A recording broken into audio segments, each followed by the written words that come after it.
Hello and welcome back to another episode of the On the Sideline podcast with Jackson and Kyle. I am Jackson, and I am joined here, as always, by the man who would never kick Josh Lambo. Kyle, how are you doing? I am doing great. I almost went to the Mavericks-Lakers game. I figured I'd stream during the game, but that didn't work out. So sold my tickets instead. It's all good. Wow, Kyle, you sold the tickets to be on this podcast? Well, I have season tickets, so I'll see the Lakers the next time they're in town. So I guess so. Still quite the commitment, I feel like. Hey, man, I'm just not. If nothing, I'm a team player. So yeah, very good stuff here from Kyle. Interesting week this week, I think. A lot of interesting stuff. We will get into the pick'em show for everything, but as always, we want to start off with the Monday night game. Kyle, this was a fascinating Monday night game. Very fascinating, and it was a bounce back Matt Stafford performance. People were saying, "Oh, is he overrated now? Did we overhype this trade? Everything like that." And then Matt Stafford, in the biggest game of the year for them, comes out and delivers. I don't know if it's the biggest game of the year for them. It might be one of them, but now so far, probably. Yeah, I mean, they've played a couple really good teams. Against two of the contenders in the NFC, he's beaten both of them and looked really good doing it. I know he lost to the Cardinals once, so they split. But he was able to throw the ball downfield. He was aggressive in this game. And, that Odell Beckham guy looks pretty good too. Yeah, who would have thought? Also, I like this comment in the chat. Kyle not confirming he wouldn't kick Lambo. So, okay, maybe Kyle is Team Urban Meyer. We'll get into that when we talk about the Jaguars. But, yeah, back to this game. Yeah, I agree. I mean, the Odell thing just makes the whole offense work better. Like there was that big long touchdown to Van Jefferson. Part of that was because the safety bit towards Odell, who was running over the middle, and that allowed for you to get that big touchdown. So, you talk about gravity of wide receiver, right? Where everyone just sort of naturally comes towards the star receiver. That happened with Odell in this game. So he makes a big difference. And this is why you take that chance, right? Because it's basically a no risk, very high reward. And it looks like it's paying off. I do have to say, we don't have to jump down Baker Mayfield's throat for this, everyone was ready to sing Baker Mayfield's praises last January and say how good he was without Odell Beckham. Right. But now it's his fault that Odell Beckham wasn't performing. I think we can associate the blame on both parties here in this situation. And also just Odell's health. That played a big part in it too. He struggled staying on the field for a lot of years too. And I think that adds to it. So it is an interesting conversation though. But yeah, I mean, I think he's a huge part. I thought he had some really good games that he just wasn't getting catchable balls basically this year with Cleveland. And now he's getting them in Los Angeles. And, when they throw to him in the red zone, he's catching and scoring. So good on him. And then it was a good performance for the Rams, I thought. Yeah, I mean, listen, I think that's a fair point because, it's not like in Cleveland all that was happening was he was getting open and Mayfield was missing him. There were plenty of times when Mayfield, threw a catchable ball and he was just not on the same page of Mayfield, not running the right route. So it did go both ways. I think that's fair. But yeah, I mean, great win for the Rams. I do think that. I think the Cardinals are better than the performance they put on the field that week. I think that they had some fluky things going against them, right? The dropped pass by DeAndre Hopkins. When does that ever happen on fourth down? You had the, a couple of sort of fluky interceptions there with Kyler Murray. There's always an element of sort of the fluky plays. Did it go for you or against you? And they kind of went against the Arizona Cardinals in this game, except for the onside kick at the end of the game. I guess let's talk about that now. Cliff Kingsbury got a little bit of criticism for several decisions. I guess really Kingsbury and Murray both got this criticism. Kingsbury's criticism was going for it 4th and 1 at the 37-yard line down 10. Murray for taking a sack and then also not spiking the ball. Obviously, the not spiking, that was just a mistake. But what did you think of all of that stuff? Yeah, I mean, I don't know. I get the point of you kick the field goal, you're down one score, and you go from there. But at the same time, you can also look at it and say you don't beat the Rams with field goals. I mean, that's kind of the big thing is you got to be aggressive to beat a team like that. And I mean, from with a guy like James Conner and the team that they have at their disposal, you think that they can convert the 4th down play. So I don't necessarily blame Kingsbury for that one. I didn't think it was the best Kyler game, to be honest. I thought he took some bad sacks. I thought he had some bad situations. I mean, he ended up having, I think, decent numbers. I don't have them in front of me actually right now, but I believe he actually ended up having pretty decent numbers by the end of the day. But I thought he had some bad moments in this game. But I mean, I'm not like I'll still take Kyler Murray any day. So. Yeah, I mean, Kyler, the glaring stat in his stat sheet was the 2 interceptions. Didn't have a throwing touchdown as well in this, so pass rating of just 72.1. Did throw for 383 yards. I don't know. I thought that, okay, Kyler threw a couple bad interceptions. That wasn't great. Other than that, I thought, and you're right about the sacks, but actually, this is funny, Kyle.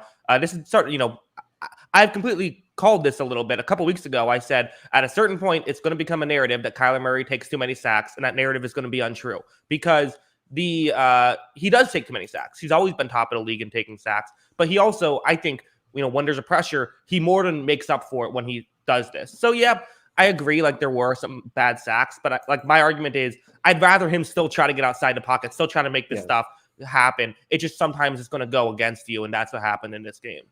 Well, the next week when he breaks the tackle or gets outside the guy and runs for 50 yards, no one's going to say he's taking bad sacks. I just thought in this game, in this situation, the sacks proved costly, especially at the end. Obviously, that was the big one. Yeah. So I mean, Arizona lost. They played a good team and they lost. I still think they're a very good team. I thought they had some bad moments in this game, but I still think they're fine. I thought this was just a bigger win for the Rams. Like I said, Stafford bouncing back. And as I tweeted out after the game, right as we're ready to anoint other players as Defensive Player of the Year, all this kind of stuff, we talked about Micah Parsons last week. Myles Garrett, obviously, is probably the front runner still. TJ Watt when he's healthy. Aaron Donald just likes to remind us he's the best defensive player since Lawrence Taylor. Just basically on the biggest stage, he comes out and dominates this game. I mean, I don't want to say we take it for granted, but I mean, he's just an incredible player and an incredible athlete. He dominated this game. And one of the things was catching Kyler, and Aaron Donald's one of the few guys who's able to do it. Yeah, Aaron Donald had 3 sacks in this one, bringing his season total to 10. This makes it now the 5th straight season with 10 sacks as an interior defensive lineman. Just absurd stuff from Donald. I wonder how many times a guy has began a game and ended a game with a sack. I bet that's pretty rare. Yeah, I'd imagine so. Yeah, I mean, I'm just, it's pretty easy to say, but I'm just always impressed with them. Yeah, I agree. Let's move on. Let's go to the actual, meat of the show now. Kyle, we had a very good week. Everyone here, we only had one game go wrong. We picked out of the 14 games, we picked 13 of them correctly. Unfortunately, the one game I picked incorrectly was my lock of the week. That ends up being a huge swing. I go from up 2 to now down 2 in the standings. So you're feeling good. You're back on top, Kyle. Yeah, I told you before last week it was a good week, although I say that every week. Did feel good about it, though. Executed it nicely. Continue to hit the locks, which is the big thing for me, keeping me in this season. What was your lock last week? I was trying to remember. It was the Cardinals. Oh, it was. Okay. So, well, yeah, feel good about it. Chargers was never a doubt. Let's get to it. Yeah, I mean, that's really, I've actually started hitting my stride in terms of the picks. I've only missed 3 games in the past 3 weeks, but I've missed 2 of them have been locks. So that's just been the thing, is I got to hit those locks. Yeah. And I think I've hit my last like 4 or 5 locks too. So, maybe I should gamble even more. Yes, Luke Brown says Kyle back like he never left. Yes, Team Kyle in full force here for how this has gone. Let's get into it. Only 4 weeks left in the regular season, although this game does extend into the postseason. So plenty of time left in this, what's been a very close season in terms of our picks. So I'm giving you the first game here. I didn't really fully think about this. In my head, I was still thinking I was giving you the second game, but that's not the case. So first game, I'm going to give you one I feel it could go either way. Let's just start off with the game tomorrow night, the one we're all looking forward to. How about Chiefs-Chargers? Kyle, where are you going? Chiefs-Chargers is the fascinating game. I had this number 2 on my list. I am going to go with the Chiefs in this one. I do like the Chargers. I do like how they can be aggressive downfield. But this is a completely different Kansas City secondary than when they played earlier in the season. I think they're locked in. Daniel Sorensen's not running around like a chicken with his head cut off in the back. That's a good thing for Kansas City. I think this team is poised to be able to defend them downfield. I think that they are going to be able to run the ball. The things they've been doing well with Clyde Edwards-Helaire the last 2 weeks has been working. I think they continue to do that. And I think Mahomes kind of figured out how to, handle this cover 2 defense and attack underneath a little bit. I think he feels comfortable enough. Plus, they're going to be able to run the ball, control the clock, and defend downfield passes from Herbert. I got the Chiefs winning this one.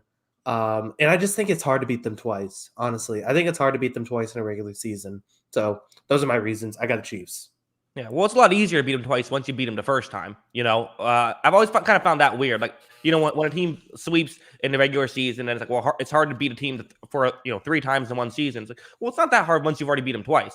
Yes. Mm-hmm. Yes, it is. But I do feel like in general, the Chiefs are going to be ready for this game, exact some revenge. Yeah. I think all that's fair. I mean, to me, it's a pretty simple breakdown of this game, I think, where, the Chiefs are going to play a coverage that I could see the Chargers having some trouble with. And the Chargers are going to play coverage I could see the Chiefs having some trouble with. So who's going to be able to win that more efficiently? And I think, it kind of comes down to which quarterback do you trust more? And I think going into the season, we would kind of laugh at that and say, obviously, Kansas City. I don't know if it's obvious in this one. Yeah. I mean, Herbert's been incredible. He has had some off weeks, I think, this year, but I think it comes down to the pass rush getting after him more than the coverage. I think he's able to just throw on any coverage for the most part. But I think he has had some off weeks, and it'll be interesting to see how he matches up with this Chiefs defense. Yeah, I mean, I think Herbert is really good. I'm just kind of going to lean Kansas City with this. Yeah, also, I believe Rashawn Slater is out in this one as well, so that kind of hurts Kansas City. I don't hate the Kansas City pick. I think this one, again, could go either way. It does, I do find it fascinating, though, for the Chargers. They beat Kansas City, and then they beat Kansas City early on, and then you're at home, and then you're still underdogs. I get why it is, but it's still a little bit funny in that aspect. Yeah, this is one that I could see going either way. I think I had another point here, but kind of just rambled instead. Yeah, it's all good. I guess the one thing I'm interested to watch Kelsey in this game. I feel like he hasn't quite been himself this season. I mean, this Chiefs offense hasn't been itself this season, but I feel like him in particular, I feel like he's kind of slipped. I don't know if it's a slip or if it's just him not getting as open this season, missing some passes. I don't know what it is this season. I'm interested in watching him against this defense. Yeah, I think that should be fascinating. Here's another thing I'll throw at you. Are the Chiefs' offense really back, or did they just happen to play the Raiders twice in the past 4 weeks? It's possible it's that. I mean, I'm not discounting that. Let's look at Patrick Mahomes' passer rating in the past, past 7 games. So 7 games ago was the Titans game, 62.3, then 74.6, 74.8, 127.6, that was the first Raiders game. Then you go 71.9, 57.3, and then 139.2. That was the other Raiders game. So this stretch has not really gotten him out of the slump. It's just that the Raiders cannot cover. Like, they try to play cover 2, and they're just horrible at it. So, that really was kind of the stoppable force meets the movable object. Like, I still don't know if I'm willing to say, okay, yes, they are. I've said in the past the Chiefs are all the way back. Their defense is really good. They're a really good team, but I'm a little bit concerned about, okay, we keep being so excited about how they perform against the Raiders, but you look at the other games, it hasn't been as impressive. Yeah, I think the thing I'm looking at, though, is they look more comfortable in their offense a little bit, at least. I think that they're more comfortable running the ball and kind of being, making it easy on themselves. I still feel like during that Chargers game, they were forcing a lot downfield, trying to hit those big home run plays that just weren't there because they were covering downfield. So it'll be interesting to see how they approach this game. Yeah, I mean, this should be a fun game. This is a great Thursday night game with the Chargers and the Chiefs, so it should be interesting. Is this the best Thursday night game of the year besides Bears-Lions on Thanksgiving? I think Bears-Lions is one. Yeah, that's clearly Good call. So, All right. We can move on here. Speaking of marquee games of the week, you got that one out of the way. I'm going to the next marquee game of the week. Texans at Jaguars. All right, Texans at Jaguars. This one is weird. I mean, so it's funny because these two teams played each other earlier, and the Texans were favored, and we both kind of said, okay, you can't pick the Texans to be favored. Like, that's just not how it should work. The Texans should not be favored in this one. Should the Texans maybe be favored in this one? I mean, I just think that with the Jaguars, it's almost off the field more than on the field. I'm going to pick Houston. And this was high up on my list as well. I just think that for like, how do you win a football game when it's just come out that your head coach is going around kicking players? Yeah. Is he really kicking players?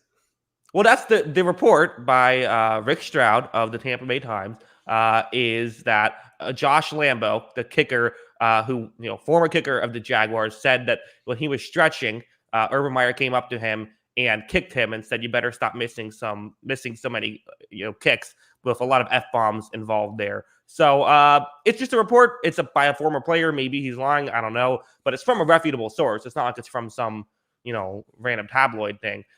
So we don't know, but as a whole, just the report itself, like Trevor Lawrence came out and said, like, we have to stay out of the drama. We're getting into too much drama. That's your rookie quarterback who has a better head on his shoulders than your head coach at this point. Why would he kick a kicker and then expect him to stop missing field goals? I have no idea.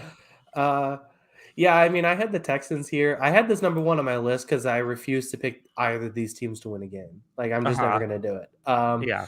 So I gave this one to you. I mean, analysis-wise, I really don't have anything to give you on this game. Like, okay.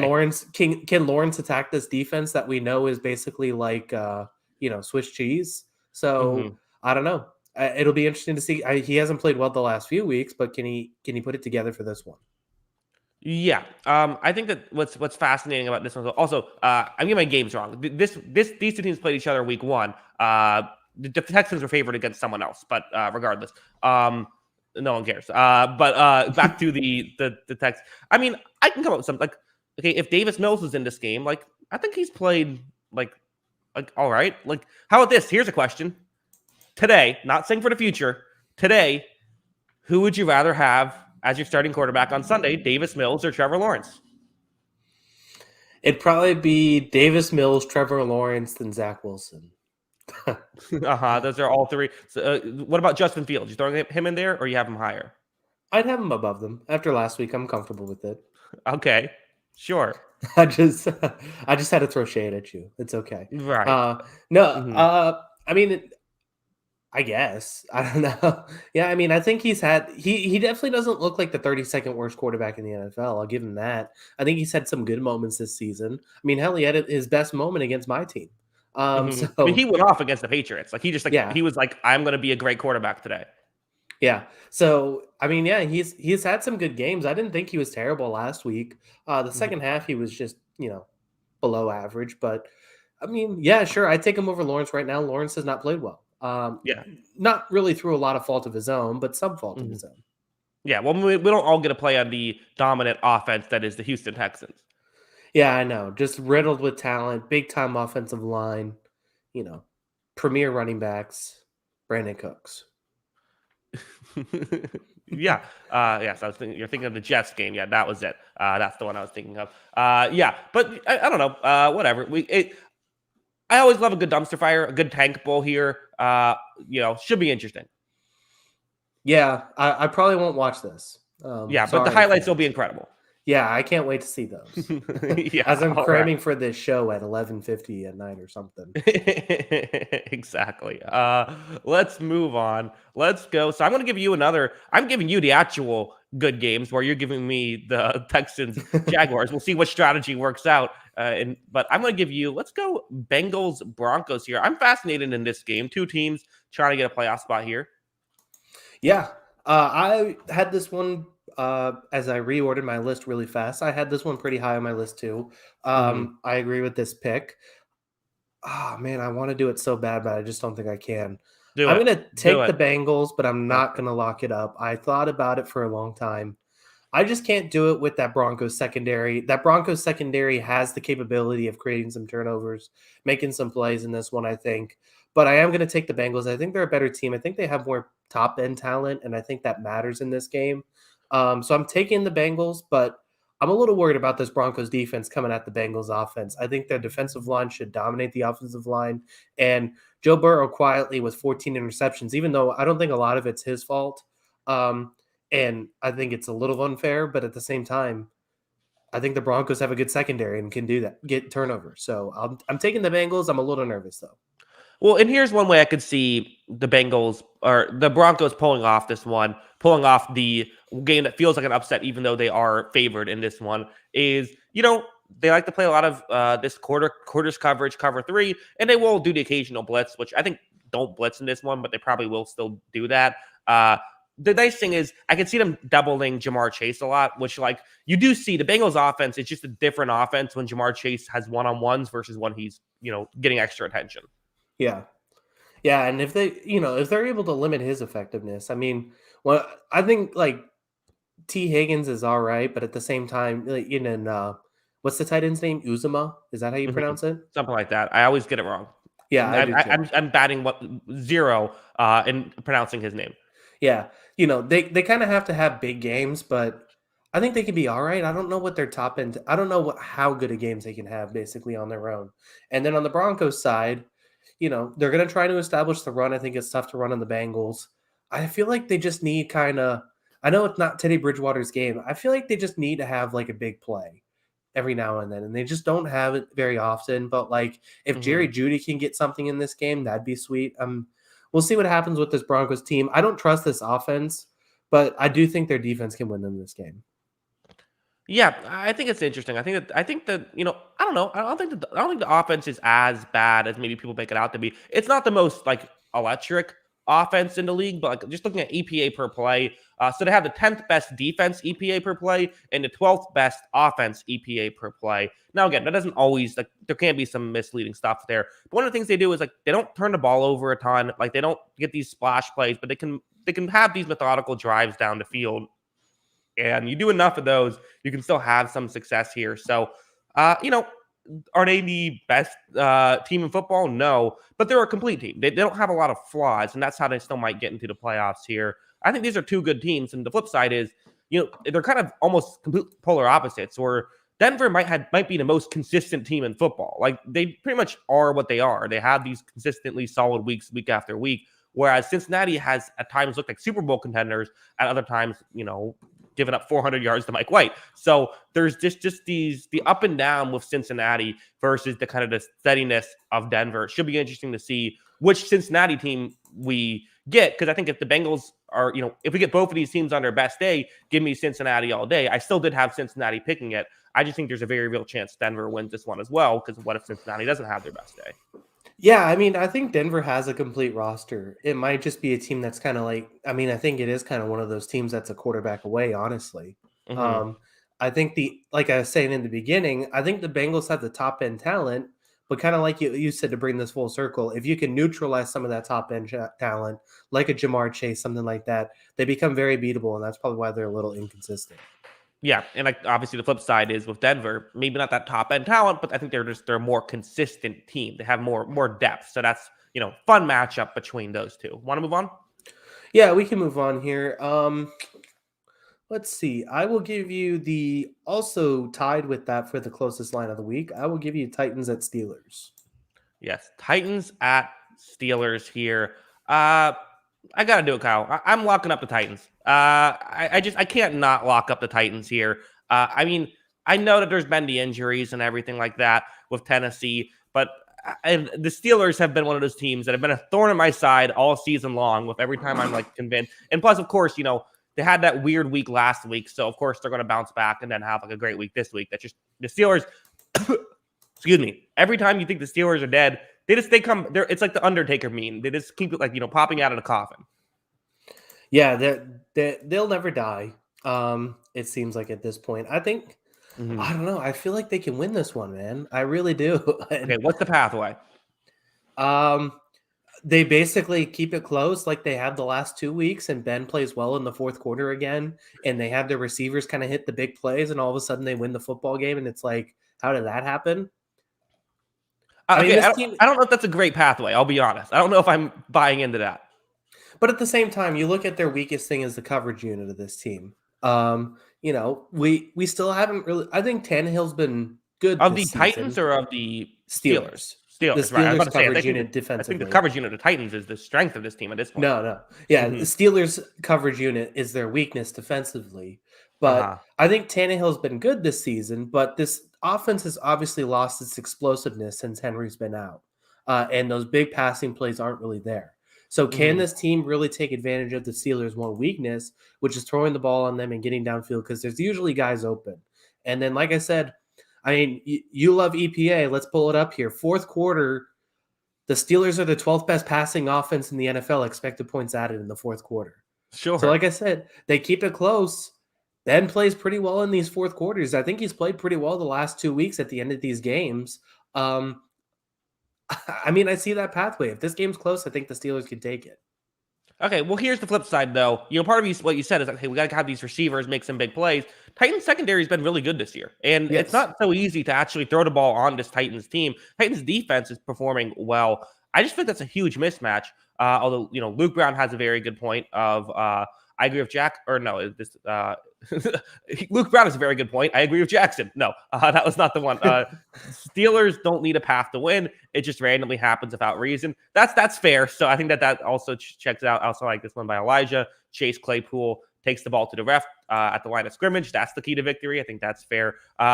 So yeah, I mean, listen, I get everything you're saying.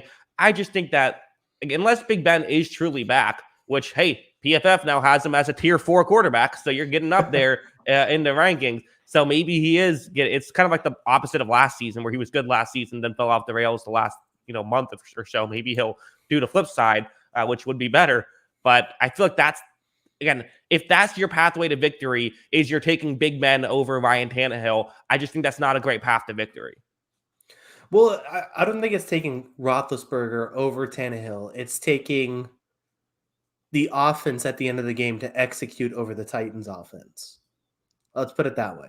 I think that even though Tannehill is a better quarterback than Ben Roethlisberger, I actually think that there's better talent on the Steelers offense than the Titans offense. And that's how they can win the game, is with that talent winning out in the end. Yeah. Also, Elijah says, I am livid that Jackson didn't pronounce it as I spelled it. He wrote Clay Chasepool. I said Chase Claypool. Forgive me I was reading quickly and assumed that was a typo and not an actual intentional misspelling. Oh, well, I actually missed it the first time too until Alex mentioned it. So that's pretty funny. Yeah, here's a good point as well. Titans do have a Julio Jones too. So again, I think that's a fair point as well. Like, the Titans are starting to get a little healthier there. So I don't know. Listen, I get it, because the Titans are a different team without Derrick Henry. Like, that is totally fair to say. So I'm not saying that the Steelers stand no chance, but given the board here, I got to go with the team that I still think is I think the Titans are a playoff caliber team without Derrick Henry. So I'm going Tennessee here. I think it's a fair pick. Honestly, I think this one's close. I mean, I gave it to you fourth for a reason. This is the last week, basically, that A.J. Brown is out, right? Or at least his last week on mandatory IR? Possibly. I don't know. I haven't looked up that, but sure. I think it was 2 weeks ago. So it'll be interesting to see. But yeah, I mean, Julio, I kind of need Julio to prove it to me again. I'll be honest. I need to see him do it again before I'm ready to say, well, Julio Jones making an impact for this team. Yeah, I mean, I suppose that's fair. Like, he's had moments, but he certainly hasn't had, like, any big moments. Like, okay, he's getting 35 yards a game. That's something. But you're right. He hasn't had one of those, like, 200-yard games, but he hasn't played Tampa Bay in a while. So maybe that's it. Yeah, that's just what he's waiting for. I'm going to probably yell at this game a lot, but I'm going to enjoy watching it still. So I can't wait to watch this. I hope it's a complete disaster, and I'm expecting half of a disaster at least. Yes. All right. Let's move on. Okay. Time for me to give you a game. How about balls at Eagles here? Let's talk some balls. Where are you going here, Kyle? I am going to go Eagles. I still think, just with the depleted Washington defensive line, I think the Eagles should be able to run the ball in this game. I don't feel like there's a ton separating these two teams, but is Taylor? I forgot to double check. Taylor Heinicke's out, right? I thought it was debatable whether he was playing or not. I thought that it was questionable. Oh yeah. So latest report was elbow didn't hurt today, so it's all around good news. So he's expected to start. So maybe that helps a little bit for Washington. But yeah, I mean, I still just think I'm going to lean Eagles.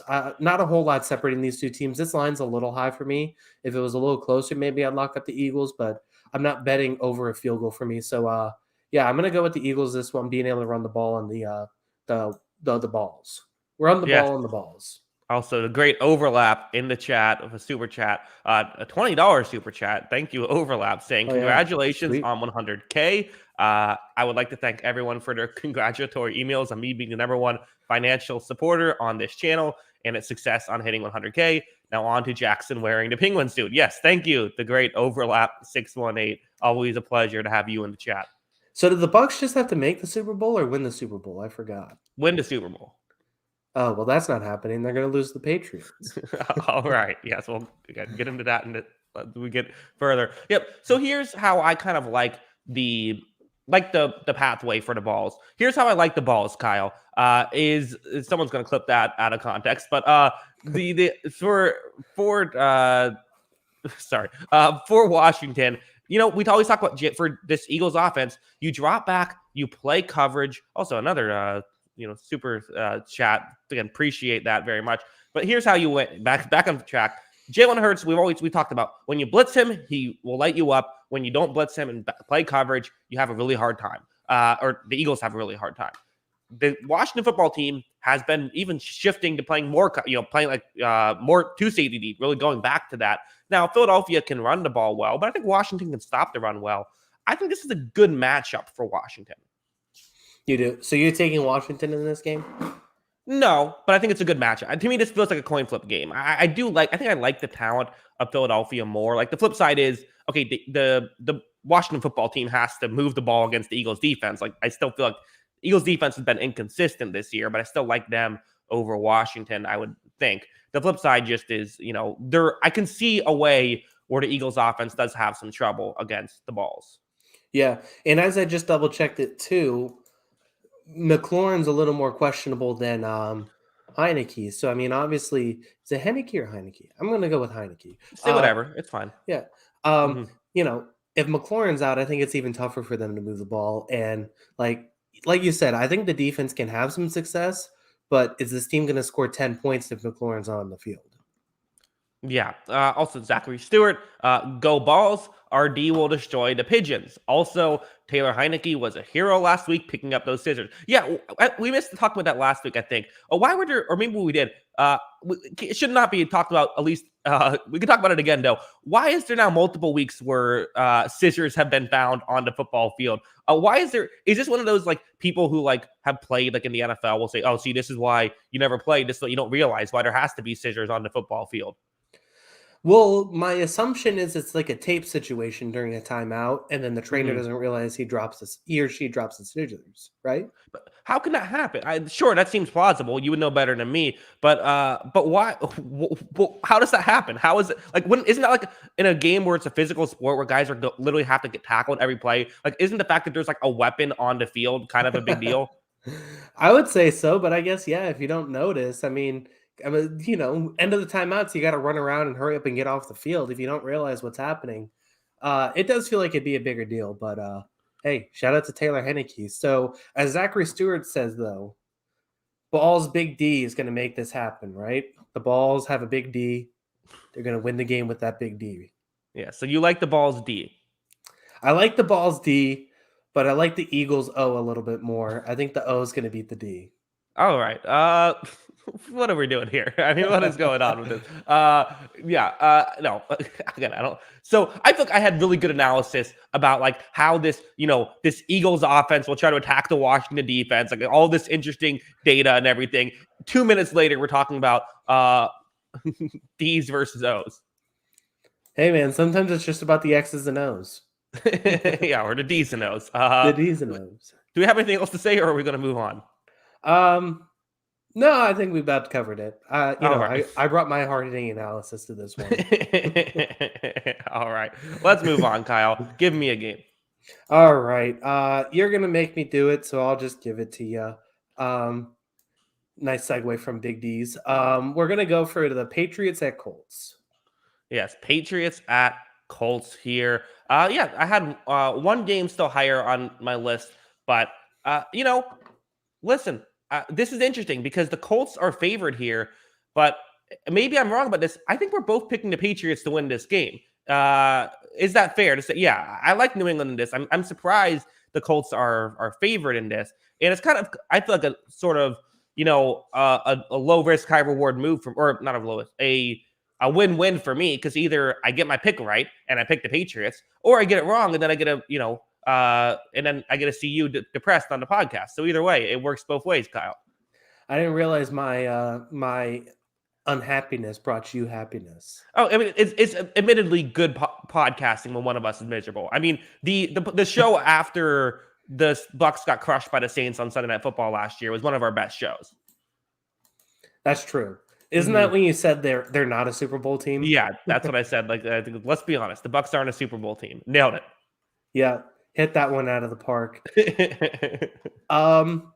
Yeah, I think the Patriots are way better than this team. I don't get this. I don't get it. Like, I think they're way better. You can't convince me otherwise. I mean, I think teams look at this and say, "Oh, well, the Patriots can't stop the run," and it's because when they're playing a pass-first football team, they put 6 defensive backs on the field: Kyle Duggar, Adrian Phillips, Devin McCourty. They'll have Miles Bryant out there. They'll have J.C. Jackson, and they'll have Jalen Mills. Or sometimes they'll throw in Jawan Williams, something like that. So they'll have 6 defensive backs out there. And basically, that's why they give up running plays against pass-first football teams, because they're playing the pass with those 6 defensive backs. When they defended against the run, when they game played against running teams, they held Alvin Kamara to under 100 yards, 3.7 yards per carry. Zeke Elliott had a bad game. He had 69 yards. He actually ended up with right at 4 yards per carry, but yeah, I mean, it wasn't definitely his best game. So wait, how do you have right at 4 yards per carry with 69 yards? That doesn't divide by 4. It was 4.1. But okay. Yeah. 17 yards, 17 attempts, 69 yards. But yeah, I mean, when this team's prepared for the run, they can stop the run. And I think that this team's going to be able to stop the run in this game. I think Godshaw's a really good player. I think he's really good in the middle, force him outside. They have good linebackers, good players that can track him down. I think they're able to bottle up Taylor a little bit, and they're literally going to dare Wentz to throw downfield on Jason Jackson, which is a matchup nightmare for the Colts. Even if Carson Wentz plays well this season, I don't trust him. I trust J.C. Jackson to create turnovers a lot. I think the Patriots defense is going to bottle up this Colts team. Yeah, I totally agree. I mean, I don't have to. I think that's good stuff by you. You always bring the an interesting perspective to the Patriots games. Like, and that's really fascinating about the running game. Although Luke Brown brings up a good counterpoint.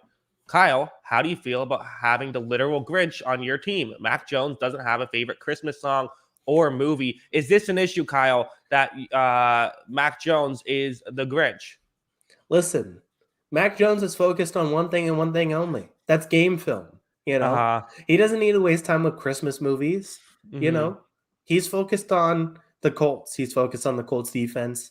And he's going to, if they're really going to stack the box and force him to throw, he's going to slice and dice this defense. I fully believe that. I think the Patriots win this one pretty easily. Yeah, I like how the Patriots offense matches up against the Colts defense of having a plethora of receivers. That's kind of the way you beat this sort of zone happy defense with Indianapolis. What's your favorite Christmas movie, Kyle? Christmas movie. I gotta think here. Okay. What is your favorite Christmas movie? I think Die Hard. That's a lot of people's answer. I don't think it's a Christmas movie. I don't care what people say. I mean, it's the point of the movie isn't to celebrate Christmas, but I think that's it's a very is a hot dog a sandwich type of question, which is not. So that Die Hard is not a Christmas movie. Well, what about is like so here's a question. I think this is much more pressing now. Would you consider the Christmas episode of The Office a Christmas like theme? Like, was that TV show like Christmas themed? Yes. Well, so no, not the entire show. That episode. No, just that episode.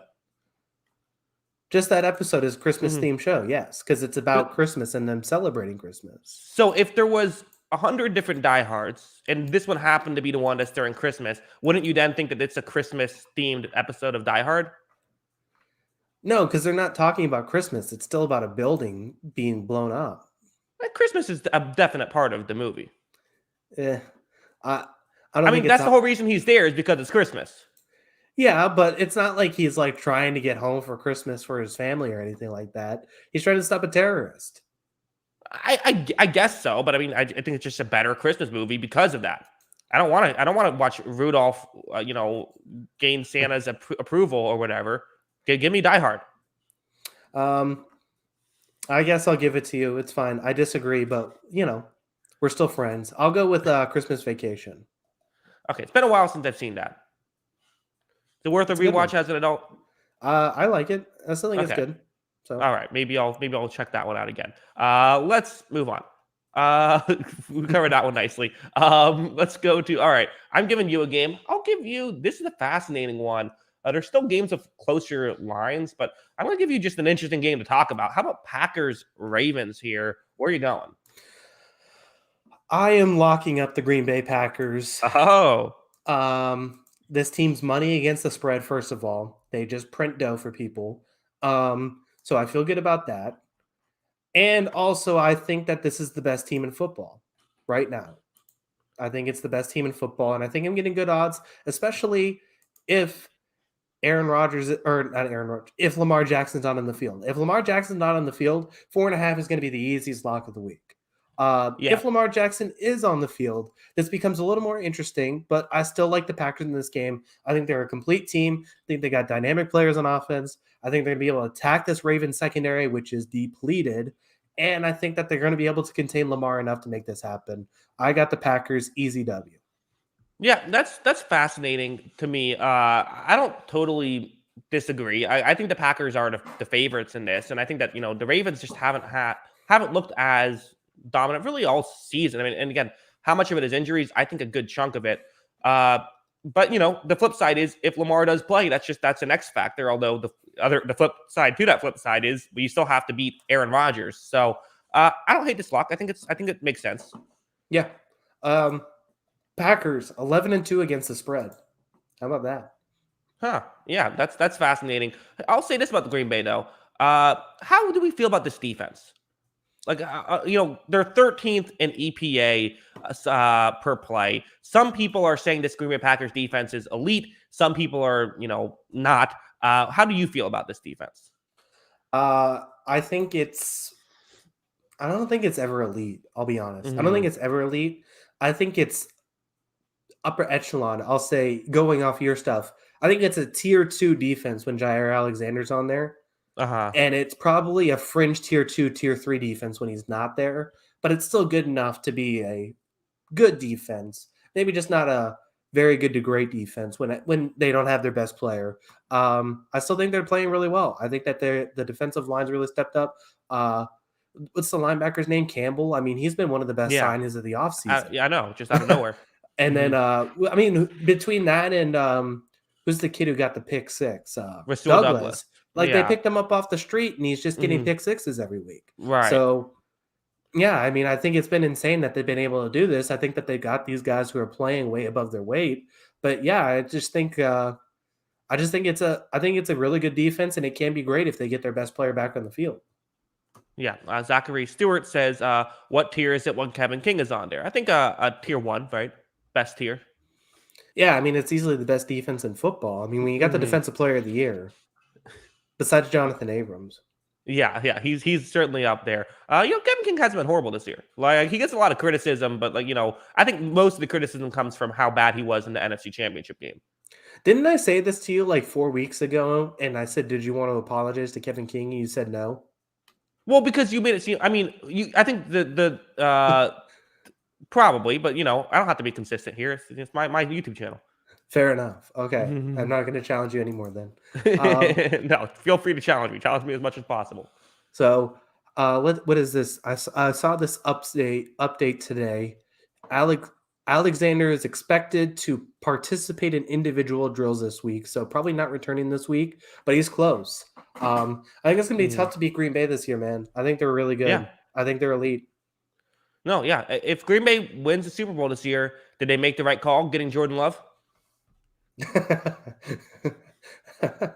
Well, we'll see what happens with Rodgers this offseason. Yeah, I guess so. I guess that's where it comes down. But I will say, coming back around though, AJ Dillon's been amazing this year. Yeah. I think Hmm. he's probably the best number 2 running back in football. I Hmm. guess Kareem Hunt's still around, so maybe number two running back in football. But he's been amazing, and I think it's a really good tandem with those two.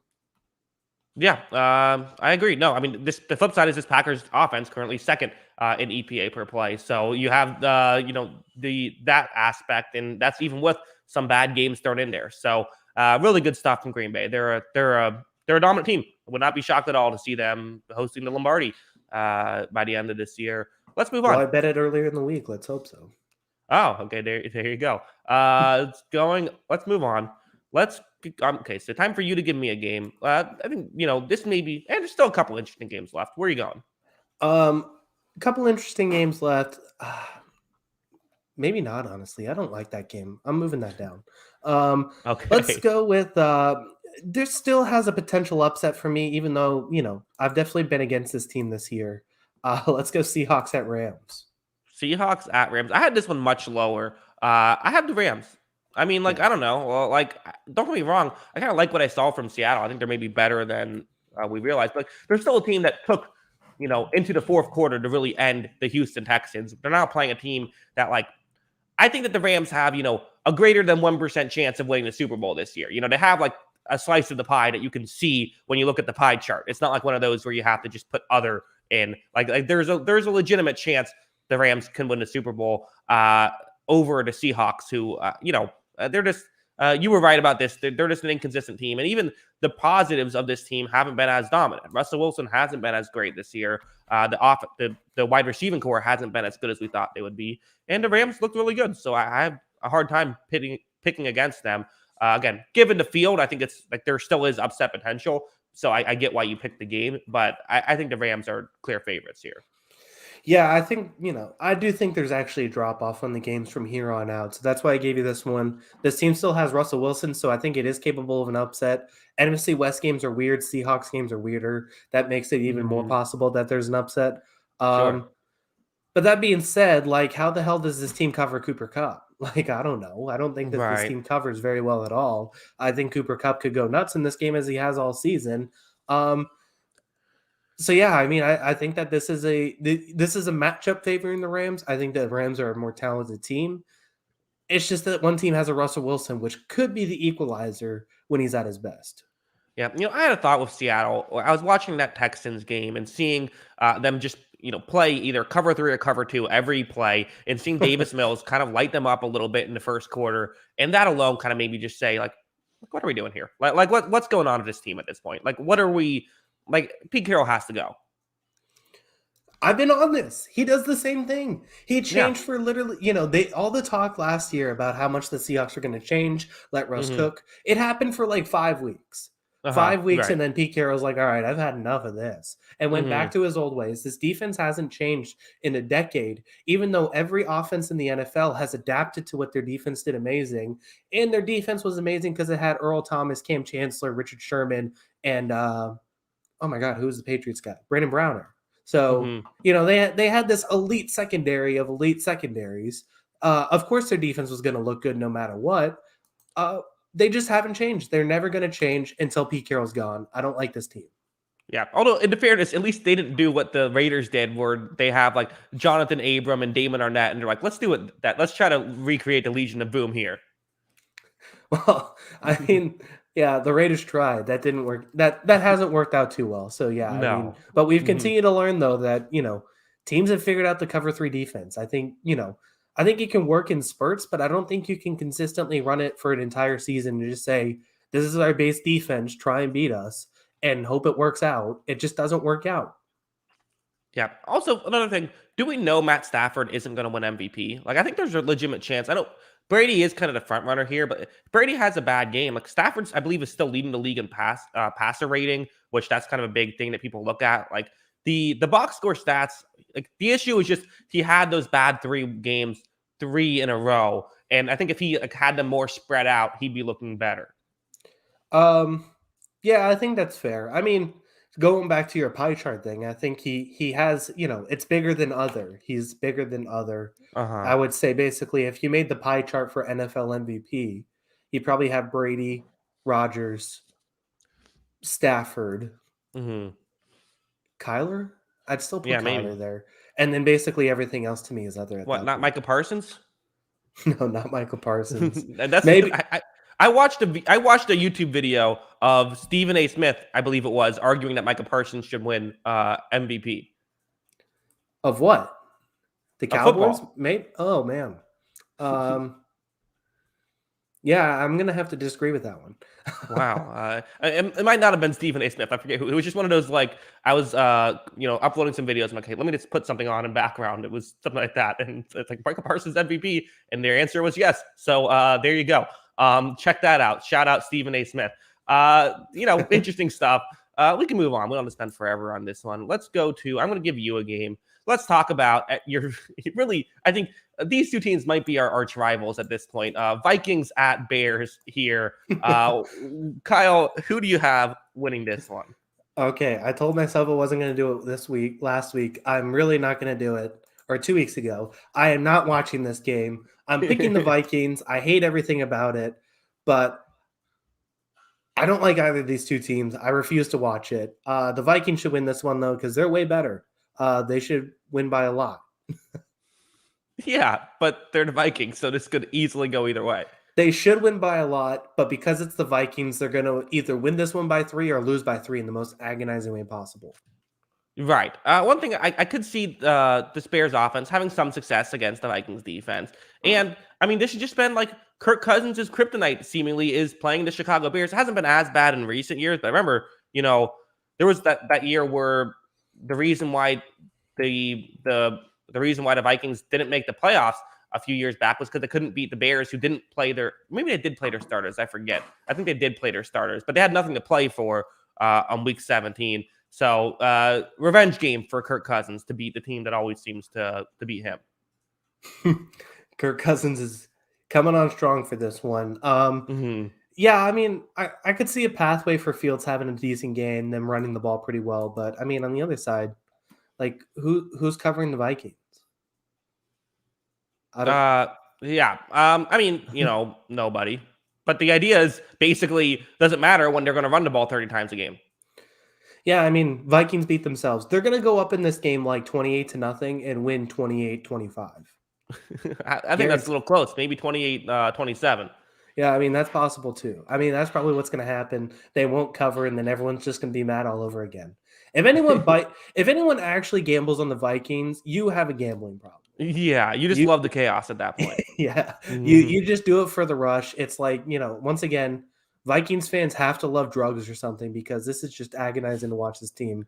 So yeah, I mean, you have a gambling problem if you bet on the Vikings. Yeah, I mean, this is just one of those, like, if the Vikings lose this, they're completely done. I think they got some work to do already, but they lose this one, just stick a fork in them. Can we, though? I mean, they're probably going to be a game behind the winner of the Eagles balls. And I continue to look at this team and say, this team is a million times better than the Eagles and balls.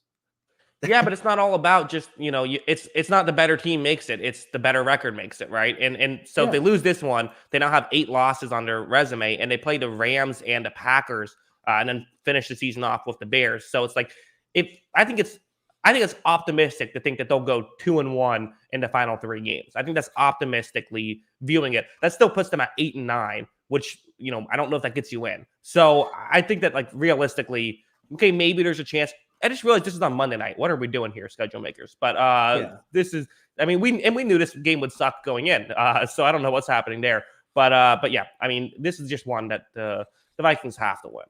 So would you be shocked if they lose this game and then win out? No, again, because the Vikings are that team where it's like flip a coin any game. Yeah. Yeah, I mean, because they've already beat the Packers this year. And I think they're talented enough to beat anyone in the NFL. But they're just not going to put it together. Yeah, I mean, that's probably fair. This might be a Vikings leave town if they lose, but at the same time, like I said, they could lose this one and still win out, and I wouldn't be shocked. This is a team that lost to the Cardinals by a last-second field goal miss. This is a team that took Cincinnati and Baltimore to overtime. They beat the Chargers, and they've also lost to the Lions. So, and lost to the Dallas Cowboys without Dak Prescott. So, who knows what's going on in Minnesota?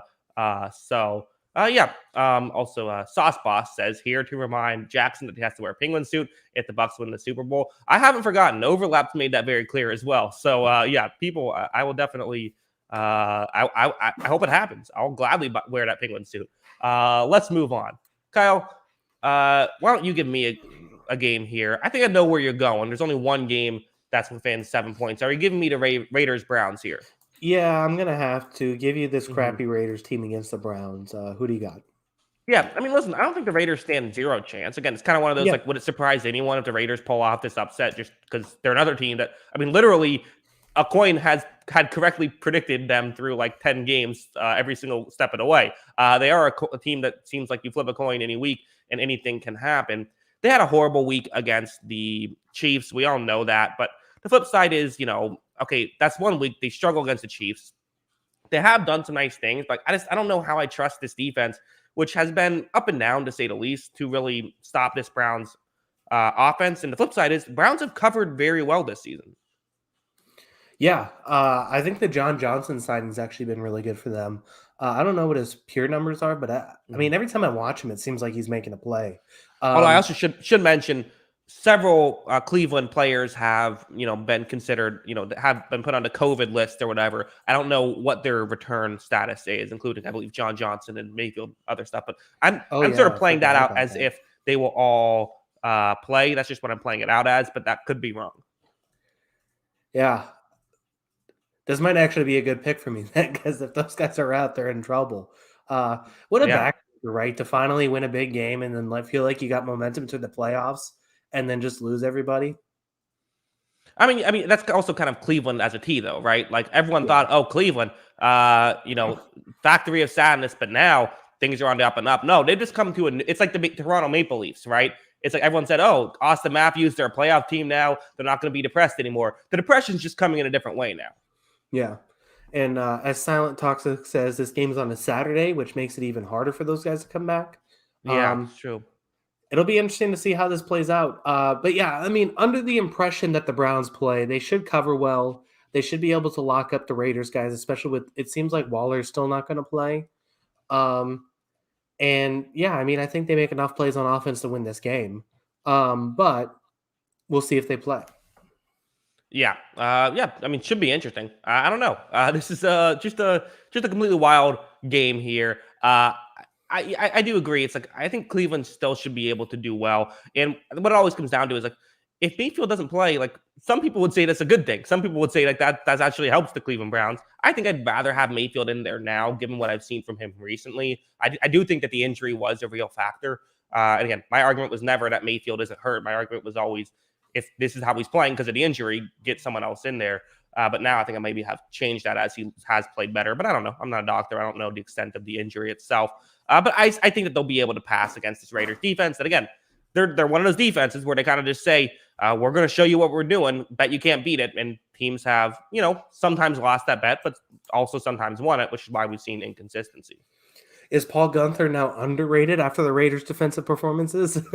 No, never say that again.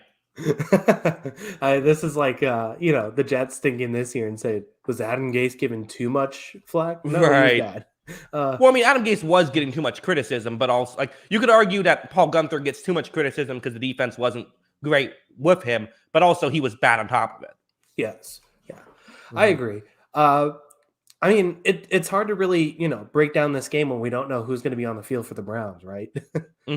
Yeah. I mean, the one other thing about the Raiders, too, is they're one of those teams I just feel like, they, again, this is part of why they lose later in the season, is they kind of just do what they do and say, we're going to do this no matter what. And at this point in the season, it seems like teams kind of adjust, at least somewhat, to their opposing team's weaknesses, which the Raiders just don't do. Yeah, and it's a way different offense without Waller out there, right? Like it's just really hard to find success, it seems like. And I mean, I mentioned it a little bit last week, and it's like it's great that Hunter Renfrow is having these big numbers, but teams are content with him catching the ball for 4 yards. So it's not like that he's facing a ton of pressure in a lot of this. So I think he's good, but at the same time, I do think he's a guy who needs someone like Waller. Yeah. Also, someone says in the chat, Jackson, why do you have a Kansas City Chiefs hat on? Yeah, people make this mistake a good amount. This is not a Kansas City Chiefs hat. Old school Tampa Bay Buccaneers hat. Here, I'll show. Let's see. There it is. All right, that was not worth it. Let's move on. I did not hear what you said. If you said anything. No, you just disrespected the hat though by throwing it on the floor. That's just, you're not supposed to put a hat on the floor. Disrespectful, man. I think that putting a hat on the floor is fine. That's where I always keep my hats. Is that not a normal place to put your hats, just on the floor? You don't have a hat rack? I just like toss them. I'm also a hat guy, so that also affects it. So I mean, I have like a solid like 10, 15 hats, and they're just all like most of them are on the floor in the closet. yeah, I have a rack that I hang them in. But okay, I mean that makes more sense. Well, let us know in the chat. Do you agree with do you think you should have a hat rack or just toss on the floor? But I mean, to be fair, it is Kansas City's colors. Sure, I guess. Well, it was our colors first. Was it? No, it wasn't. No, it wasn't. Kansas City's been around forever. We stole their color. Yeah, what am I thinking? Let's move. Let's get yeah, all right. Let's get off that before people make fun of me too much for that dumb take. Falcons at 49ers here. All right, this is what I'm giving you. I just went ahead and clicked it. Basically because I know people are going to say, why are you picking this game? There's no good games left. So, and I figure, hey, 9 does seem a bit high for this one, just given the fact that Atlanta, 13 is trying to make the playoffs. I think, you at least have that sort of extra energy behind them. Yeah, I think so. I mean, I don't think it's a terrible team. So I think that, they definitely have a situation that they can win this game. Let me look at this because are they the third best run defense in EPA? The Falcons or the Niners? The Falcons. Possible. I don't know. Yeah. I mean, according to this is what I see. I see that they're third best in the NFL. So, I mean, I don't think there's a 0% chance the Falcons win, but I am taking the Niners. Even if they slow down the running game a little bit, Kittle's still going to have monster numbers. I feel like I don't think they really have a guy to cover him, and Niners win. Yeah, I think you're looking at the chart upside down, Kyle. Third worst. Am I? Yes. It's the third worst in terms of that. So no. Oh yeah, then the Niners are gonna win. Yeah, there you go. No, I mean the 49ers offense is firing on all cylinders, and it's the team you want to do it against. Playing Atlanta, who not the best defensive football team here. So that's kind of the hope here. There's stuff I like about Atlanta. There really is. Although actually, no, I'm sorry. I was wrong. You were right. They are the third best. I was reading it upside down. Yeah, because EPA is negative. So yeah. I got confused because it's like the defense, but then it's negative, but you want to be My apologies. No, you were correct. Third worst pass defense, third best run defense in the league. Mm-hmm. So yeah, I mean, but still, I mean, even if you put AJ Terrell on one of those guys and he has a good game, even though I don't really like a lot of these matchups for AJ Terrell because of these speed guys that they have. Mm-hmm. But I just think that everyone's going to go off on San Francisco still, even in the passing game. I just like this. I like this 49ers team. I like watching this team. They're entertaining. I think they're good. And I don't think it's impossible for them to beat a lot of good teams. And like, if they make the playoffs, I think they could actually make a surprise run. Like we talk about the big 5 in the NFC, like 49ers, I wouldn't be shocked if they break that up. Yeah. I think that's possible. I think that there's certainly stuff to like about this San Francisco 49ers team. They're kind of an interesting team where I feel like they're kind of a good example of why you shouldn't jump to conclusions early on in the season, because I think early on we kind of said like, they're not looking so promising. But with George Kittle back, it changes so much. I mean, he had 153 yards last week, and I was thinking, I thought they defended him pretty well. Like I thought they did a good job at Cincinnati. Like I was impressed with Cincinnati's game plan to take Kittle out of the game when he torches them. Yeah. He should have had 37 catches in that game, it felt like. Yeah, I mean, he was amazing. I mean, he's an amazing tight end. So it'll be interesting. I guess, let's talk through it again because we do this. So what's the pathway? Is that Cordell Patterson breaks a couple big ones? The Falcons defense creates a few turnovers on Jimmy G. Is that basically it? Yeah, I mean, I think the thing is, San Francisco has to kind of methodically move down the field a little bit more. And I think the one thing I'll say is, We kind of a few times I feel like when Atlanta has played bad teams, I've said who has the significant impact at the most important position, and that's been Atlanta with Matt Ryan. I don't know if it's as significant. Garoppolo's played a lot better as of late, but I do think that I would still take Matt Ryan over Jimmy Garoppolo today. And I think that's kind of maybe the saving grace you have if you're Atlanta and the way you can fight back into it. And I do think this is a team that for them to win, I think they need a fluky thing to go their way. I think they need like a fumble touchdown to make it interesting. But I don't know if they need that much more than that. That's fair. Mm-hmm. It'll be interesting to see. But yeah, I mean, this is definitely the best underdog. If you want a huge underdog bet, I wouldn't mind taking the Falcons here, at least to cover. I think that they can do that. I don't think they're a terrible team. Are you taking them seriously? No. Are you taking the Falcons seriously? No, I think they're below average. I think that they're below average and probably not a playoff team, but they can beat anybody. They have 6 wins, 5 wins? Yeah, I believe 6 wins. Yeah, so I mean, they can beat anybody. Sure. All right.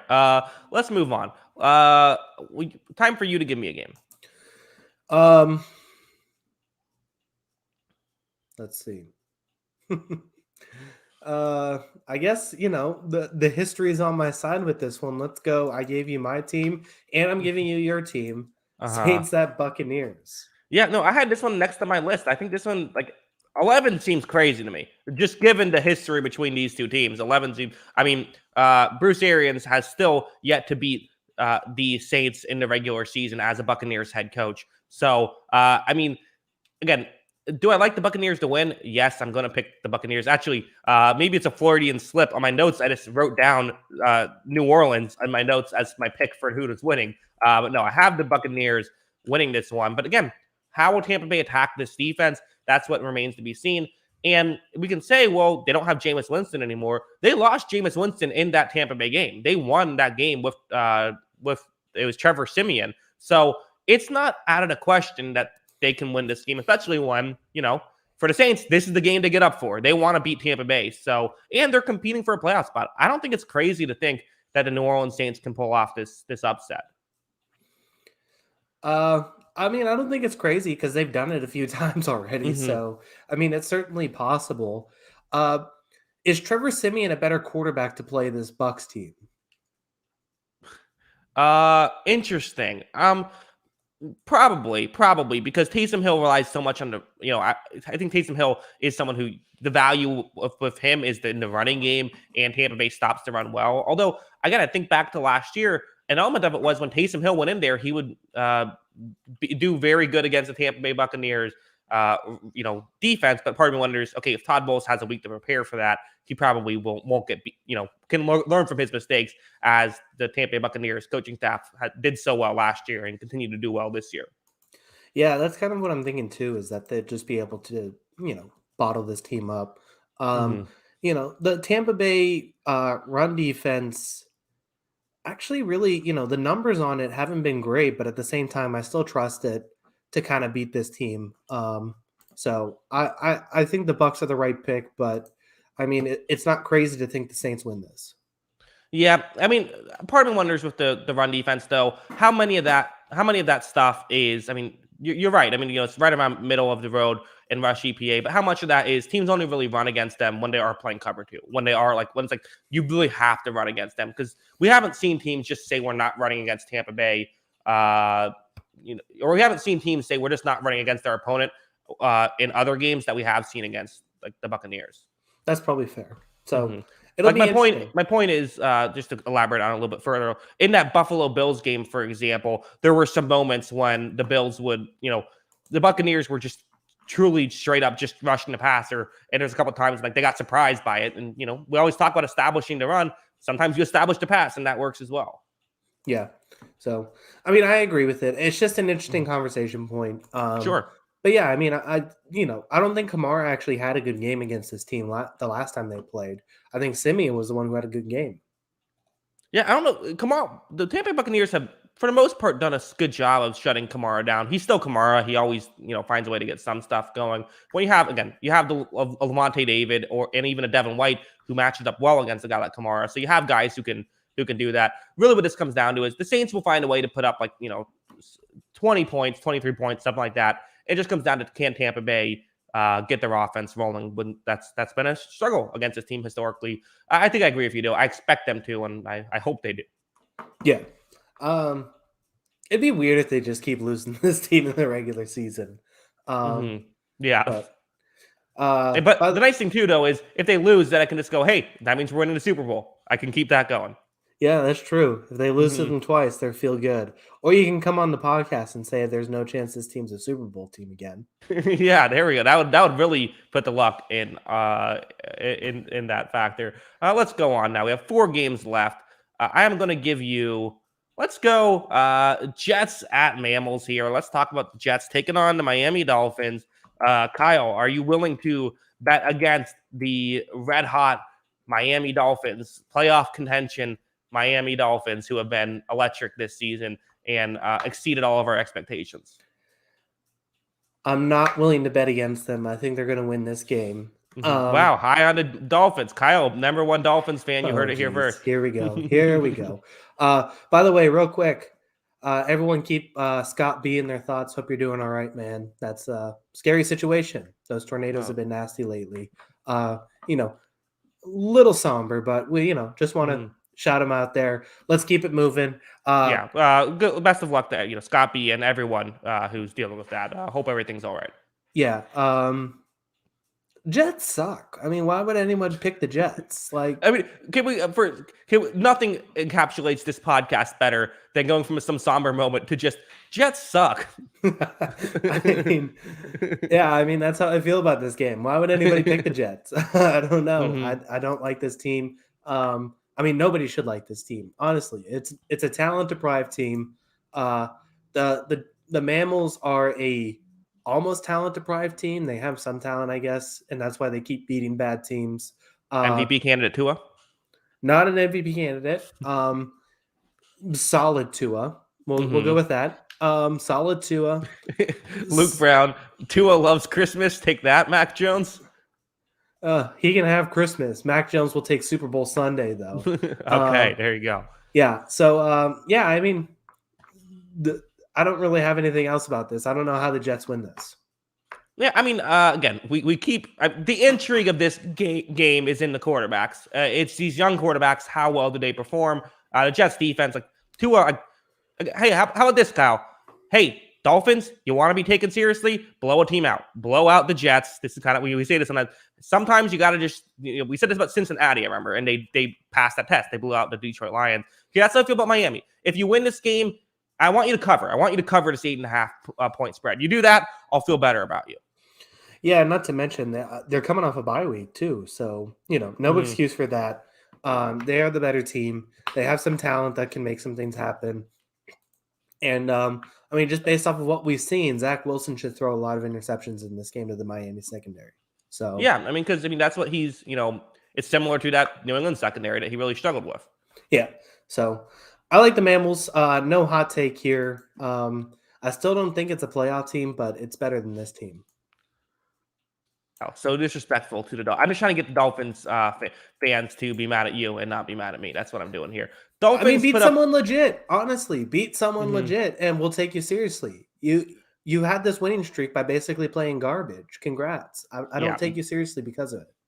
Dolphins beat the Joe Flacco led Jets by 7 points. So we'll see though. That should be a fascinating. I'm interested in just because of quarterbacks. This is something that I'm still going to be watching. Yeah, I probably will too. Mainly see if the Dolphins should be on my radar, just for record wise, keeping them in round. But yeah, I think I decided this last month of the season. I think I'm not counting anyone out. If you got a chance, I'm giving you a shot. I'm going to take you seriously. Anyone who still has a playoff, but take you seriously to make the playoffs if you're one of these playoff contention teams. Yeah. So, all right. Anything else you want to add to this game? No, I've already even taken the banner off the screen. Let's move on. There's 3 games left: Panthers, Bills, Cardinals, Lions, and Cowboys, Giants. Usually around this time we're wrapping up the show, but with no bye weeks, a little bit more games to cover. Where are you going here, Kyle? Panthers, Bills, I guess. Go for it. Yeah, I'm gonna have the Bills winning this one. Obviously, I like what I've seen from. I actually think there's some intrigue with. I could see the Panthers defense maybe giving the Bills a little bit of trouble. I think I can see that, but like it kind of feels like that's how they have to win is by like another Jaguars Bills situation. I just don't know how this Panthers offense, maybe Sam Darnold's back. Is that I guess it's not a bad thing. You have Sam Darnold who maybe he can do better than what we've seen. But this Panthers offense has been inept at times, and this Bills defense still is very good. I thought they played very well against Tampa Bay. I know that the point totals isn't great, but I don't think that's an accurate representation of how Buffalo played.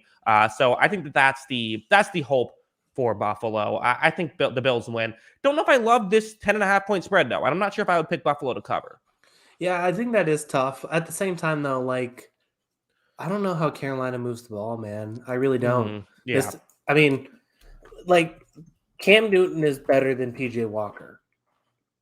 Cam Newton is not an NFL quarterback right now. So like I think it's kind of playing him out of necessity because they don't have a backup. But even then, it's like I don't know how they score with their starter right now. And with McCaffrey out, I just think it's too much to ask for.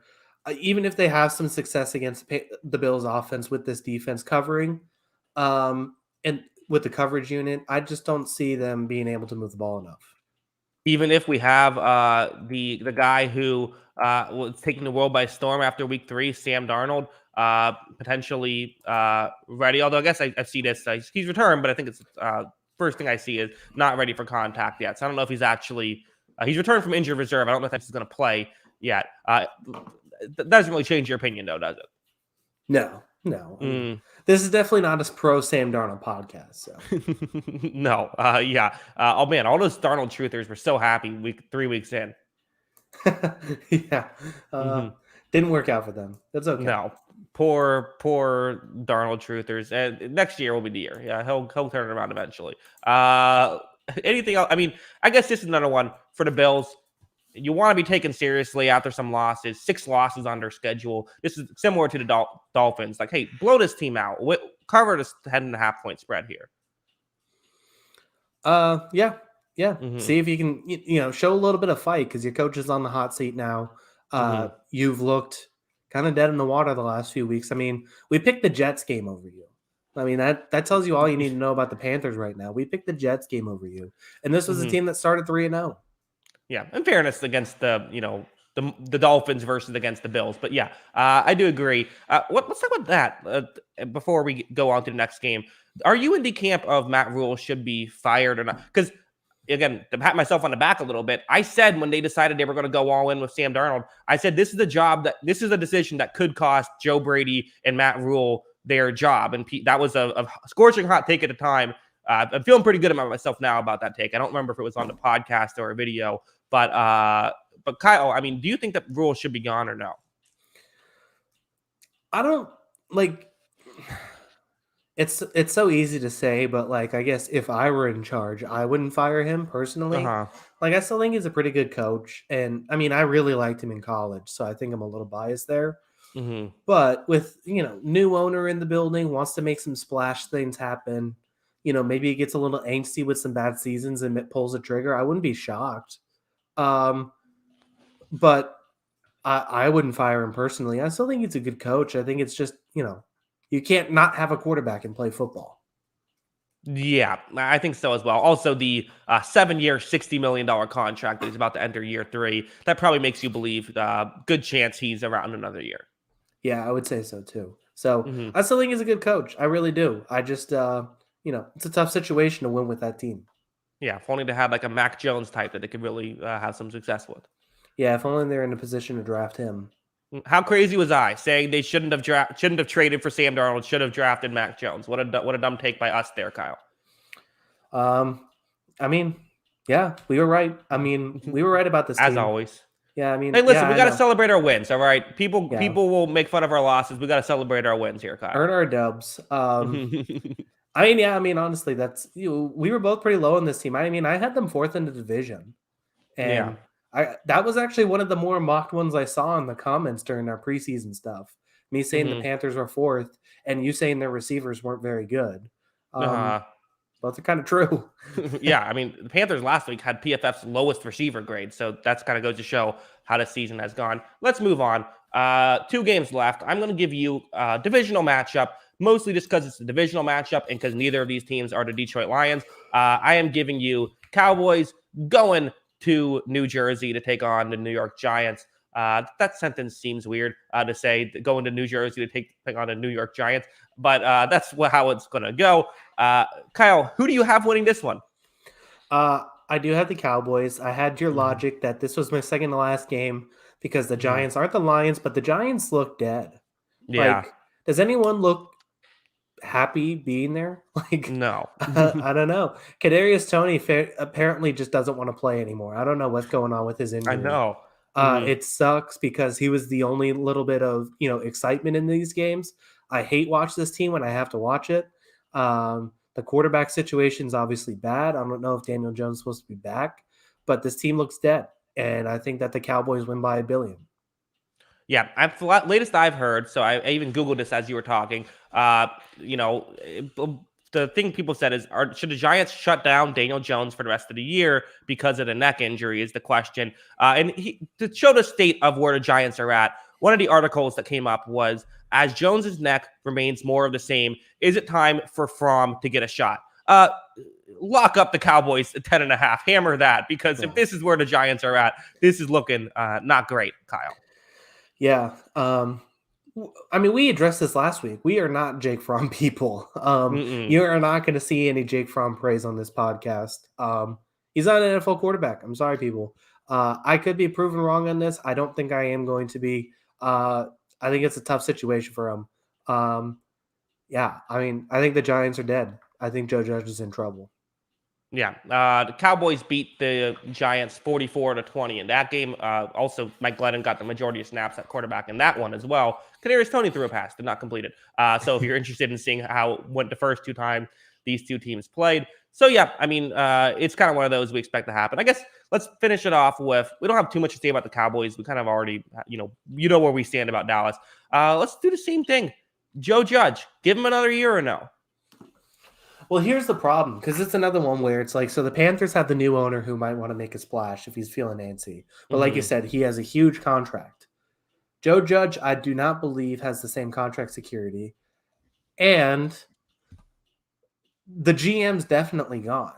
Yeah. And I think the thing that we know with GMs is the first thing they like to do is bring in their own people, and that includes head coach. So, like, I don't think Joe Judge is the worst coach in football. But at the same time, you're stuck in a situation with a GM who didn't hire you. I think it's a tough situation to get by, especially when you're not producing results. Yeah, I think that he's got some work cut out for him. I mean, the only way I think he stays is if the owner says, okay, so we'll hire you as a GM, but we want to give Joe Judge another year. Like we think that he deserves another shot at it, which I don't know why you would do. So I don't know. It seems like a tough spot. Unless Gettleman gets another year. I mean, that's really how it has to work. There's no chance he's coming back, right? Like, I just don't see it. Yeah, I guess we'll say that. I mean, stranger things have happened, right? Like, I wouldn't do it, but I wouldn't be shocked. Yeah. I want to go to the other side real quick. Okay. Should the Cowboys shut down Dak for the playoffs? What do you mean? Should they rest him? Oh, you mean until the playoffs? Yes. Okay, so we said, should they shut down Dak Prescott for the playoffs? I meant should they bench him? I see. Interesting. So why do you say this? I guess there's the lingering issues with Prescott. It seems like it. Like the whole offense, like you could rest like Zeke. I feel like needs some rest too. And I mean, realistically, so you're looking at this: Philadelphia, Washington, each have 7 losses. One of them's going to have 8 theoretically, unless there's a tie at the end of this week. You basically need to win one more game over the last four weeks of the season to make the playoffs, clinch your division. So, I mean, doesn't it make a little bit of sense to say, hey, if we don't look 100% healthy, we have some time to work with. We're guaranteed the 4 seed no matter what. It's going to be tough slating to even get up and gain that game back on the Cardinals, Packers, or Buccaneers anyways. Why don't we just play it in the long game and say we want healthy guys for the playoffs? Let's shut them down. Let's give them the rest they need because they only need 1 game. I just think it'd be really hard to miss a month of football and then come back. Like maybe it would almost make more sense to like have him miss like 3 weeks, but then come back week 18 and play. Yeah. Or Mhm. even like, win your 10th game and basically say, okay, the division's ours, and then rest in the last 2 weeks of the season. So, we've seen the last week of the season. You could even say Mhm. last 2 weeks, take them off. Or like you said, play them this week, win the game, get your 10th win, take 2 weeks off, and then bring him in week 18. It's kind of like an extra preseason game. Yeah, I think it's I get the logic. Sort of sit on your division lead a little bit. If you win this one and have a 3-game lead of 3 games left, but I don't know if any coaches are uh, first off, if Mike McCarthy does this and they miss the playoffs, I mean, imagine Twitter if that were to happen. But they're not missing the playoffs. I mean, there's no way Washington. I would be shocked if Washington or Philly wins out. I mean, I don't think it's great. Like Washington's final 4 games are they play the Eagles twice, they play the Giants, and then they play the Cowboys. So if the Cowboys aren't playing Dak Prescott, like that's not out of the question that they could pull, and they don't have to win. I believe they don't have to win 3 of those. Do they own the tiebreaker? Maybe I don't know about the tiebreaker. So, they so 3 or 4. I'm not sure exactly. And Eagles have Yeah. kind of a similar situation. Yeah, I just think part of it is just that I think right now health should be your priority, especially given the situation of Hmm. I mean, I think it's gonna like I said, I don't see a scenario where this team wins enough to make up ground in the NFC, which would mean beating the Cardinals basically on January 2nd and then more chicanery happening to bounce in your favor. But like this is obviously, Washington, Arizona, Eagles on the schedule. You're already let's look at it here. You're already 3-0 in the division. This gets you 4 division wins, which I believe is the tiebreaker among division teams. So Hmm. you're basically in a pretty good spot if you win this, if then you take some time off. Maybe. I mean, I guess the flip side is I don't know the injury. And I guess if you're going to tell me the goal was to win the Super Bowl, right? The goal isn't to make the playoffs. So what's the best chance to win the Super Bowl? And if there's a risk with Dak Prescott, I don't hate the idea of benching him, but you shouldn't do it just to do it. Like it depends on the injury, I guess, is what I'll really say. It depends on, where is he really at in terms of like if is he at risk of re-aggravating it, or is it just one of those where it hurts and it might affect his play style, but it's not really at risk of re-aggravation? I just don't know. Yeah. I mean, it is an interesting conversation. And they're also kind of being coy with this Dak injury this year. So it's kind Hmm. of hard to tell what it is and what's the Right. problem.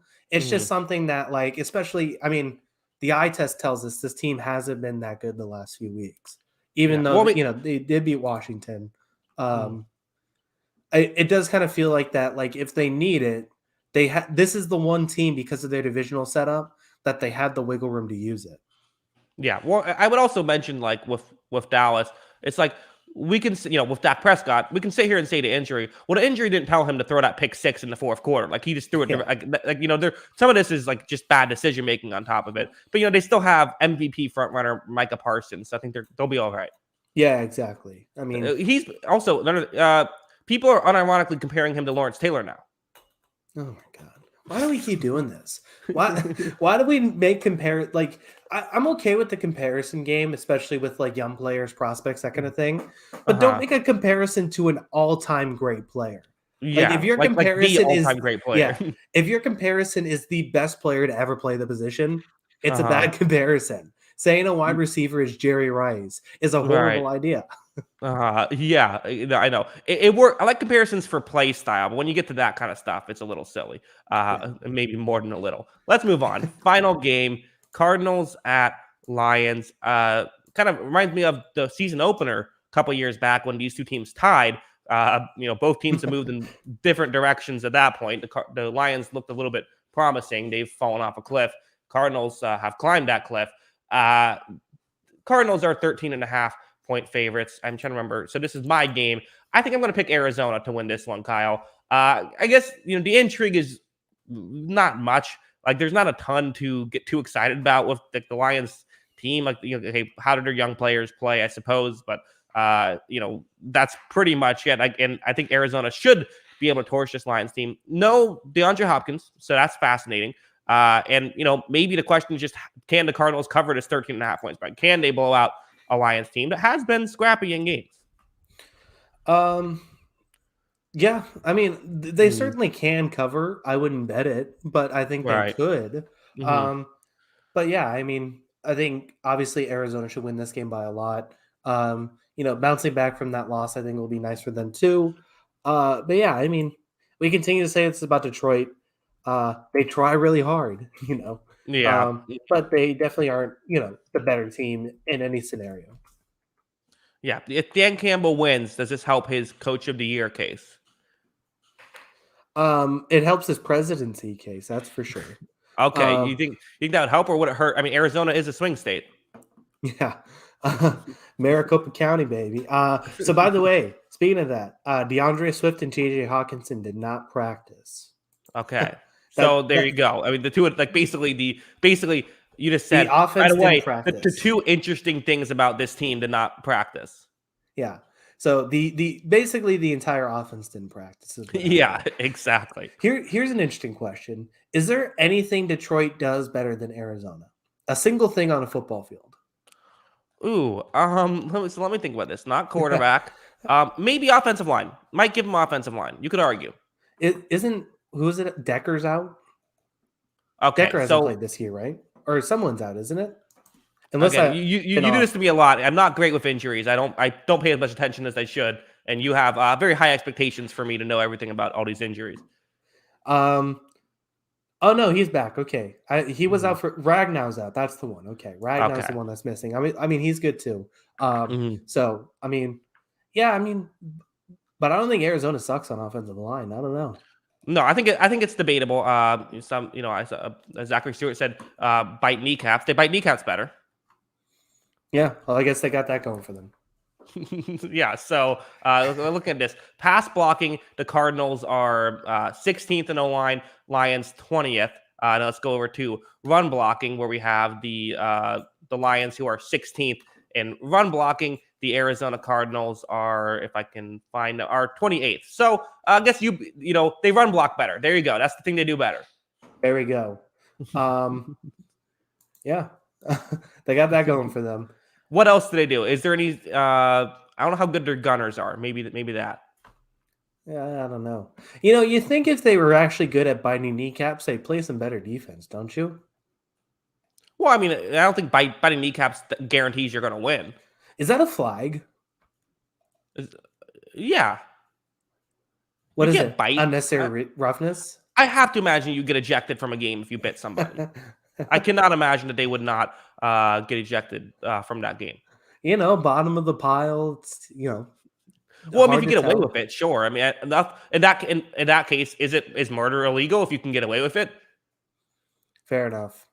Also, maybe Cardinals' run defense hasn't been great this year. So hey, maybe that's your pathway for the Lions. You run the ball well. Maybe those are the two things that you're better than the Cardinals at. Are you stop the run better and you run block better? Well, hey. There's a pathway. Yeah. If it's a snow game, then you got a chance. Yeah. It might be tough in a dome. Maybe tough in a dome. If they need Swift on the field to be able to run the ball well, so. Right. Yeah. I mean, I think they'd be okay. Again, I think run blocking matters more than a running back, unless it's like one of those top guys. And I like Swift, but I don't know if he's Derrick Henry. Fair enough. Yeah. So I guess guess what? Congrats, Lions. You're better than a couple things than the Arizona Cardinals. You got that going for you.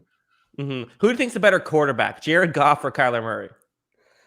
Well, I mean, it really kind of depends on the day, Yeah. Jared Goff is pretty good Thursday quarterback. I mean, we saw that 54-51 game. So Jared Goff on Thursdays, Kyler the other 6 days of the week.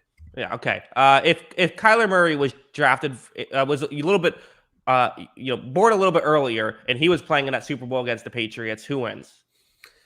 Still, how many rings does Brady have? You think the Patriots win? I think that's a hot take. I don't know. I still think that they do okay. Their game plan just swallowed up the Rams. I don't know. I guess Jared Goff has bigger hands. He's got that going for him. Yeah, I don't know.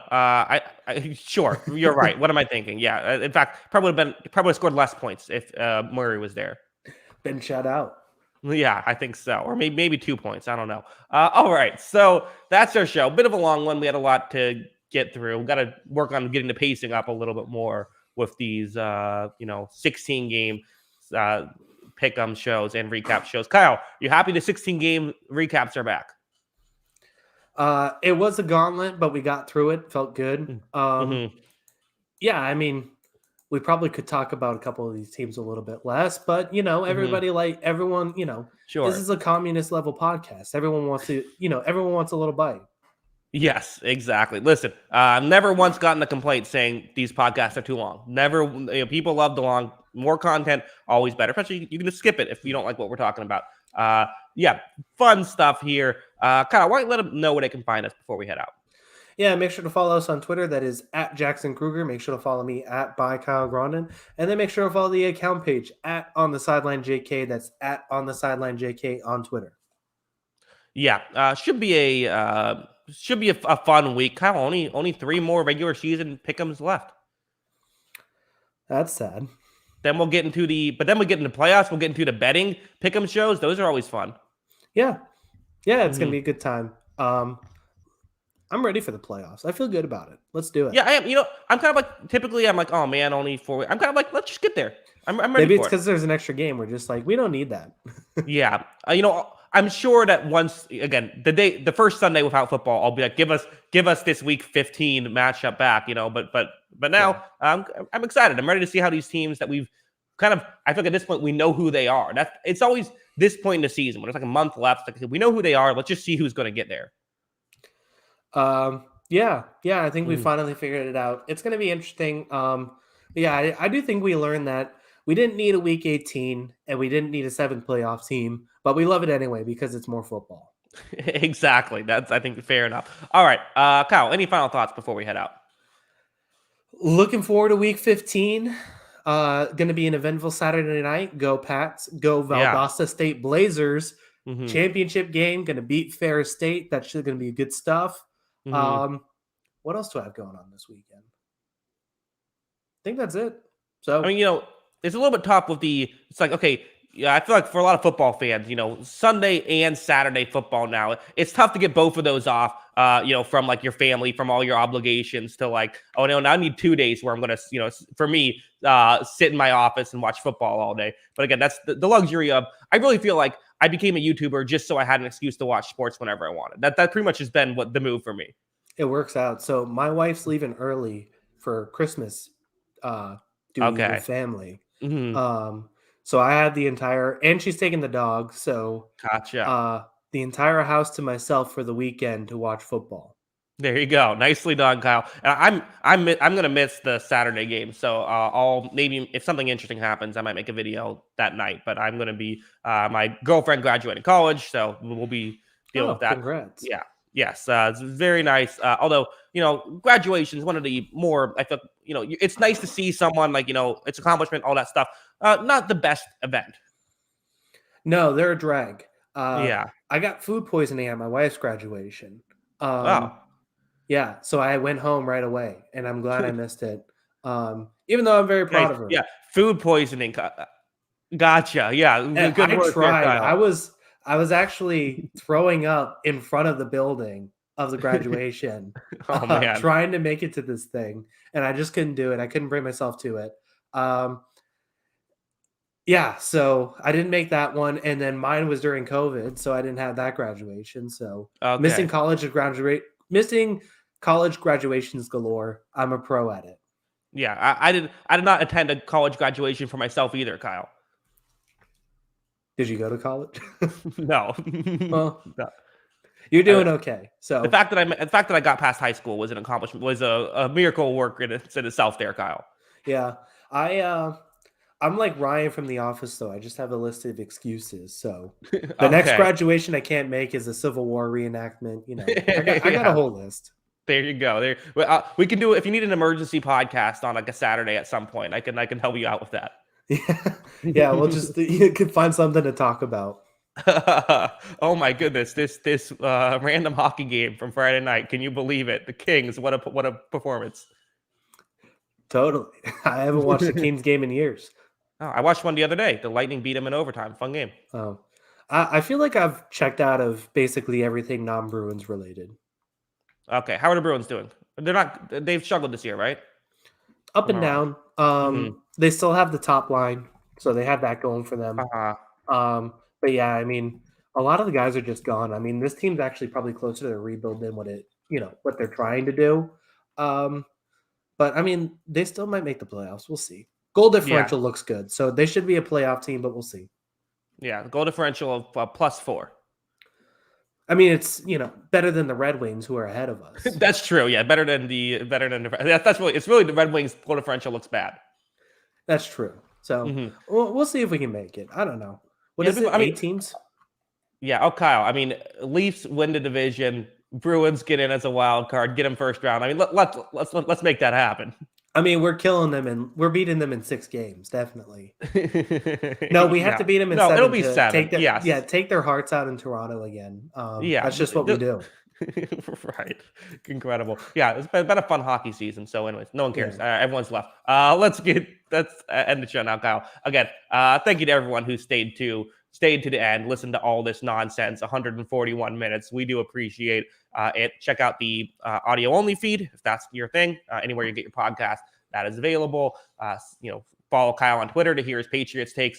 And of course, as always, until next time, see you later, alligator. Peace.